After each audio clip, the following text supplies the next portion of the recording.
Hello प्यारे बच्चों, आप सभी लोगों का मेरे YouTube चैनल जय माँ अम्बे कोचिंग क्लासेस में आप सभी लोगों का ढेर सारा स्वागत है। तो चलिए, जैसा कि हम लोगों ने लास्ट वीडियो में कई सारा पार्ट पढ़ा हमने, उसमें part 1, part 2, part 3, part 4 polynomial के चैप्टर में पढ़ा हमने, यानी बहुपद के बारे में। चलेंगे आज पांचवें पार्ट की तरफ। तो जरा ध्यान से देखेंगे बोर्ड पर, ये ऐसे क्वेश्चंस हमने दो लिए हैं जिसमें आपको प्रश्न में क्या दिया गया है, शून्यक दिया गया है और उसमें आपका अल्फा बीटा का वैल्यू जो दिया गया है 1/अल्फा 1/बीटा की वैल्यू दी गई है। इसमें पूछा जा रहा है कि इसका मान निकालिए। जरा गौर से देखेंगे, ये परीक्षा के दृष्टिकोण से ये क्वेश्चन बहुत ज्यादा इंपॉर्टेंट है, बहुत ज्यादा इंपॉर्टेंट है। 2 नंबर में आते हैं, कभी कभार ये पूछ लेते हैं। तो चलिए, समय को बर्बाद किए बिना हम लोग प्रश्न को स्टार्ट करते हैं। जरा गौर से देखेंगे, प्रश्न नंबर पहले में क्या कह रहा है कि यदि अल्फा बीटा बहुपद दिया है प्रश्न में 4x² + 3x + 7 दिया गया, यानी आपको बहुपद दे दिया गया है 4x² + 3x + 7 दिया गया है। कह रहा 1/अल्फा + 1/बीटा का मान निकालिए। तो चलिए हल करते हैं, पहले प्रश्न की तरफ हल करते हुए चलते हैं। तो जरा ध्यान से देखिए, सबसे पहले हमने यहाँ पे इक्वेशन लिख लिया 4x² + 3x + 7। यहां से हमने a का मान निकाला जो 4 दिया है, b का मान निकाला जो 3 दिया है और c का मान हमने निकाल दिया 7 दिया है। जिस संख्या के आगे जो चिन्ह दिया गया रहता है हमें उसका प्रयोग करना है। तो सबसे पहले हमको यहाँ पे निकालना है शून्यकों का योगफल, शून्यकों का योगफल। तो देखेंगे योगफल जो होता है क्या, alpha plus beta, alpha plus beta निकालना है जो होता है -b/a। तो देखिए -b/a देता है, तो -b का वैल्यू दिया है 3 और बटा a का वैल्यू दिया है 4, यानी हमें अल्फा प्लस बीटा का वैल्यू मिल गया -3/4। ठीक इसी क्रम में हमको निकालना है शून्यकों का गुणनफल निकालेंगे, शून्यकों का गुणनफल निकालेंगे। तो गुणनफल क्या होता है, शून्यकों का गुणनफल यानी अल्फा इंटू बीटा का वैल्यू होता है c/a। यहाँ पे c का मान क्या दिया है 7/a का मान दिया है 4, यानी प्रश्नानुसार। अब यहाँ पे लिखेंगे प्रश्नानुसार। अब देखिए प्रश्नानुसार में क्या है दिया है 1/अल्फा + 1/बीटा का मान निकालना है। तो जरा गौर से देखिएगा, यहाँ पर अल्फा और बीटा का हमने एलसीएम ले लिया, लसअप ले लिया। तो अल्फा से अल्फा देखेंगे जरा ध्यान से, अल्फा से अल्फा गया तो बचा है यहाँ पे बीटा, और बीटा में जब 1 का गुणा करेंगे तो बीटा एक नंबर हो गया बीटा, और यहाँ पे प्लस का चिन्ह लगाएंगे। अब जरा बीटा से बीटा को कंपेयर करेंगे तो बीटा से बीटा चला जाएगा, बचेगा अल्फा। गौर से देखिएगा, बचेगा अल्फा, और इस अल्फा का गुणा 1 में करेंगे तो अल्फा एक नंबर क्या हो गया अल्फा।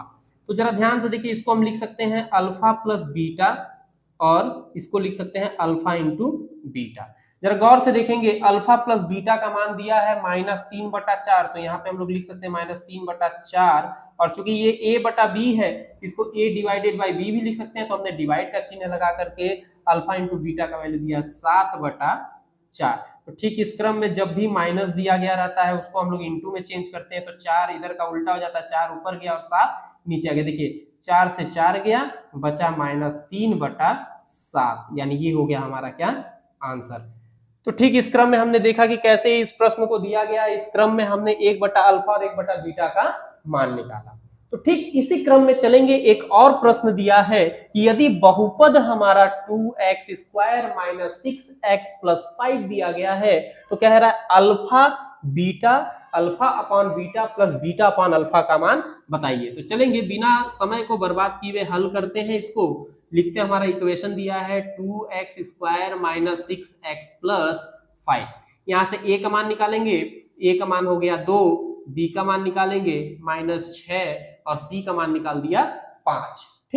ठीक उसी क्रम में जैसे कि हमने पहले के प्रश्न में निकाला था कि अल्फा का मान, अल्फा शून्यकों का योगफल निकालेंगे, तो इसमें भी निकालेंगे क्या, शून्यकों का योगफल, शून्यकों का योगफल निकालेंगे, यानी अल्फा प्लस बीटा फॉर्मूला होता है -b/a, माइनस और -6/2 बराबर 2 तिहाई 6, माइनस और माइनस मिलकर के हो गया प्लस। जरा ध्यान से देखेंगे यहाँ पे कि माइनस जो b का मान है वो माइनस में है और ऑलरेडी यहाँ पे जो b का मान दिया है वो माइनस में दिया गया है, तो हमने -6 यहाँ पे रखा और जो है दिया गया है, ये दिया गया है कितना बटा a का मान यहाँ पे 2 आया है, तो 2 से 6 कट गया है 3 बार में, माइनस और माइनस मिलकर के हो गया है प्लस। तो इसी क्रम में शून्यकों का गुणनफल निकालेंगे। गुणनफल जब निकालेंगे अल्फा इंटू बीटा, ये होता है c बटा a, c का मान दिया है 5 बटा a का मान दिया है 2। ठीक इसी क्रम में अल्फा प्लस बीटा और अल्फा इंटू बीटा का मान निकल गया।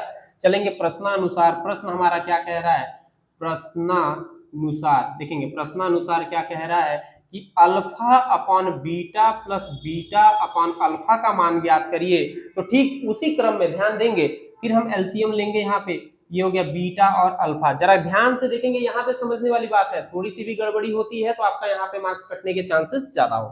बीटा से बीटा हमने कंपेयर किया तो गायब हो गया, यहाँ बचा है अल्फा, और इस अल्फा का इस अल्फा में मल्टीप्लाई करेंगे तो अल्फा का स्क्वायर हो गया प्लस।